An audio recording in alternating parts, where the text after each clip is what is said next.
Welcome to the bottom of the rabbit hole. Salute to you for coming through. You are appreciated. In this video, we are going to discuss recent comments made by Matrix 4 writer Aleksandar Hemon as he sounds off on the current state of affairs. There is plenty of smoke, specifically for Donald Trump, but he isn't letting the Democrats off the hook either. Here at Matrix University, I'll be reviewing these articles with a nonpartisan yellow-pilled approach. And if this is your first time down here or you simply want to know everything about the Matrix, be sure to like, subscribe, and hit the notification bell so you do not miss out on any future updates. First, the disclaimer. This channel is about studying the many aspects and media of the Matrix universe and is not a political platform. If you know yourself to be extremely sensitive about your political views, or if you feel obligated to defend Trump, Biden, or your party at the drop of a dime, now is your opportunity to stop this video and come back next time. This one just isn't for you. When I say nonpartisan, I mean it. I've already gone over the historical evidence in the red vs. blue illusion of choice video here on this channel. There's a link in the description for anyone who wants to know more about the modern bipartisan con game. I'm not going to debate politics. Again, those who are easily triggered about political views, spare yourself the time. You've been warned. That said, Aleksandar Hemon is a writer for the Matrix 4, and I found his statements relevant despite having a political nature. Now let's get into this Salon.com article titled, Novelist and screenwriter Aleksandar Hemon on the magnitude of catastrophe facing America. Matrix 4 writer on the clash between Trump's right-wing revolution and the Democrats' wishful thinking. The article says, quote, in a recent article for The Intercept, Bosnian-born novelist Aleksandar Hemon, also the co-writer of the forthcoming Matrix sequel, warns that the United States is careening towards ethnic violence, civil war, and destruction under Donald Trump. The most important and troubling symptom, he writes, is the rising atmosphere of conflict meant to culminate in transformative cathartic violence. This marks the beginning of collective self-actualization. Hemon continues, as we bear witness to armed white American militias storming and protesting outside government institutions, it is clear that the chaos and tragedy of COVID-19 are being used by Trump and the GOP to enhance the conflict and accelerate the birth of a new, greater America. At the heart of every nationalist mythology is some kind of rebirth, usually bloody and requiring sacrifices, preferably of the weak and the doubtful. For many of my fellow ex-Yugoslavs, it was instantly clear that once the GOP and Trump committed to conflict and destruction, they could never afford to quit, for that would constitute a tactical error leading to an irreversible defeat. They now have no choice but to follow their trajectory to its logical extreme, which must be victory and rebirth at all costs. They will kill if they have to, or at least let COVID-19 do it. When armed Trumpists pretend to be a happening of good people who demand the end of the lockdown, anti-fascist ex-Yugoslavs don't necessarily see an American version of murderous Serbian paramilitaries. What we see with heart-clenching clarity is that the familiar nationalist strategy of perpetually inciting violence is advancing along a predictable trajectory. So I want to pause here and provide the context of that last excerpt. It was quoted from Aleksandar Hemon's Intercept.com article titled, Trump's nationalism advances on a predictable trajectory to violence. His supporters will kill when they're told to, which was posted on May 2nd, 2020, just weeks before George Floyd was murdered. The case of George Floyd was not the first public execution by the police during the social media age. It just happened to be the straw that broke the camel's back. The timing is noteworthy because the very same violent trajectory Hemon just mentioned has already begun to play out in less than a month of his prediction. It is important to recognize that the civil unrest is about much more than the latest episode of racial police brutality caught on camera. Aleksandar Hemon wrote through the lens of his experience from the ethnic conflict and civil war of former Yugoslavia during the 90s. For anyone who is unfamiliar with that moment in history, I recommend that you read his full article. I'll leave a link to the original source in the description. The following is also from the same Intercept.com article. Hemon went on to say, what is even more frightening is the hankering across the political range for a magical national correction, the indulging of a persistent fantasy that some essential American quality, decency, reasonability, checks and balances, etc., will finally kick in and halt the Trumpist madness, thus allowing the country to snap out of its nightmare and revert to its good old national essence. That was never going to happen. The ongoing conflict is not a glitch, but a process that cannot be stopped or resolved politically. With the GOP in death cult mode, a steady destruction of checks and balances previously imagined to be fail-safe, the jelly-spine leadership of the Democratic Party, and the Soviet-grade purging of any disloyalty or disobedience in the federal systems, Trump has effectively destroyed American politics.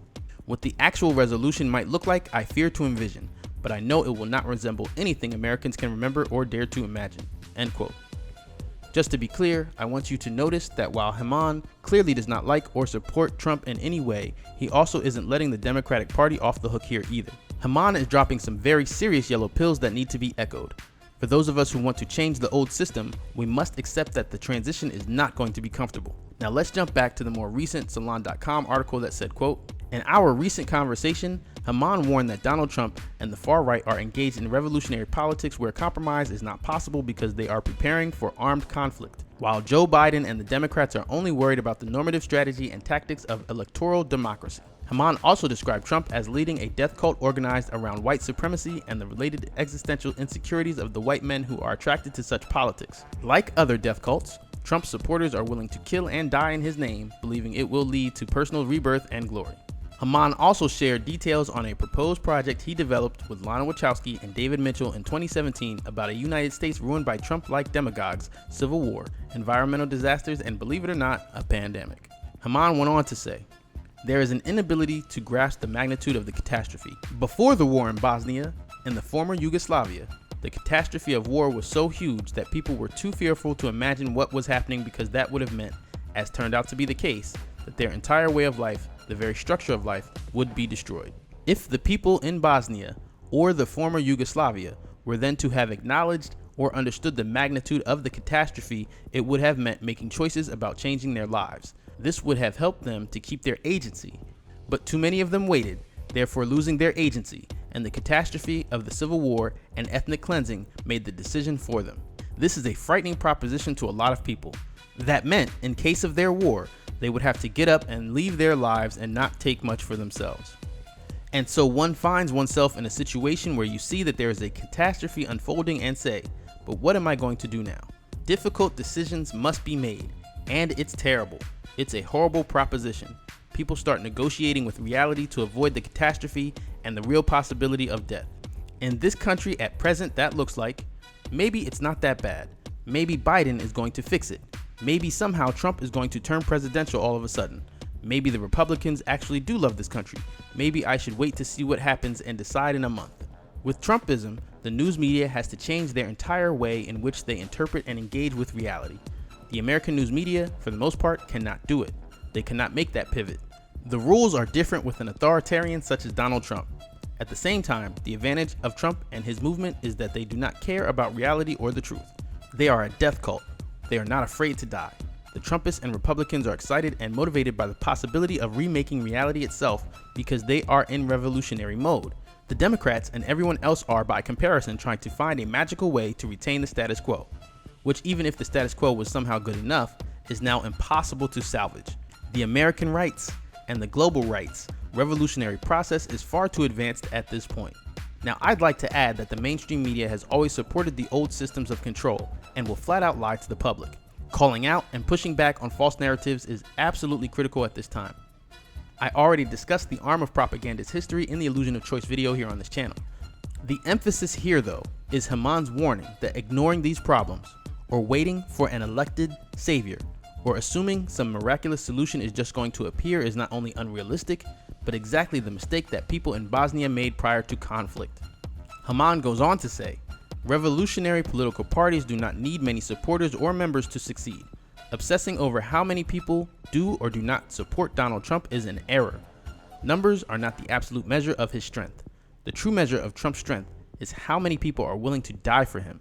How many people in America and Europe are willing to die for a leftist cause? Donald Trump has stormtroopers. We don't have stormtroopers. It is that simple. The Democrats are so afraid of anyone who even appears that they might just be a tiny bit radical. Even something like national health care is treated as too radical. The Democrats are not preparing for a fight, they're preparing for a vote. Those are not the same things. It is not enough, and it is probably useless in the long run when the Democrats are up against a revolutionary right-wing movement. A large number of people who are willing to die for Donald Trump are also willing to kill for him. These Trump supporters are willing to sacrifice their previous morality and to be reborn through an act of blood and sacrifice in service to him. The military is very important here. During the wars in the former Yugoslavia, it came down to who controlled the military. In the United States, people on the left are saying, well, if it really gets that bad, the military will intervene and save us. We are at a point where people on the left in the United States are hoping for military intervention, as though that's a good thing. What will the United States military do? I don't know. The Democrats really believe they can just vote Trump out of office. They are not properly organizing for all possibilities and in response to what the right wing is doing. We hope that Biden will get elected and then somehow will return to some status quo from before and pre-Trump democracy will be restored in some way. That's just wishful thinking. Totally wishful thinking. Meanwhile, Donald Trump and the right wing and the Republicans are preparing for a showdown. So while Hemon claims the political left and I claim neither side of the political spectrum, we both agree that the Democratic Party doesn't actually have a plan. I'll take it a step further and remind everyone that the Democrats also did nothing to prevent or reform racial profiling or violence by the police. We'll come back to that later in this video though. Hemon continues to say, quote, "I don't know what would constitute enough outrage and opposition. There has to be change at the end. Otherwise, it is just yelling at the wind. Moreover, what is needed now to counter Trump and his movement is more than just objections. It must be a vision and an alternative plan. There must also be a movement that is created out of that rage and anger in order to follow through on the necessary work and struggle. Being angry is a precondition, I suppose, for some kind of radical or at least committed action, but it is a necessary but not sufficient condition. There's plenty of outrage. What is lacking is a framework for what to do with that outrage. Democrats are afraid of that outrage. Whatever happens with Trump and the 2020 elections and afterwards, the United States is going to be radically different than before. The question becomes who wins? Trump and the revolutionary right wing, or the left and the Democrats? Suppose Joe Biden and the Democrats win. Who in their sane mind thinks that will lead to a radical correction to the country? Who really believes that Donald Trump and his enforcers are just going to drop their weapons and go home? This is not going to happen. The United States is heading towards a conflict. This conflict cannot be resolved politically. I believe that it may have to be resolved extra politically.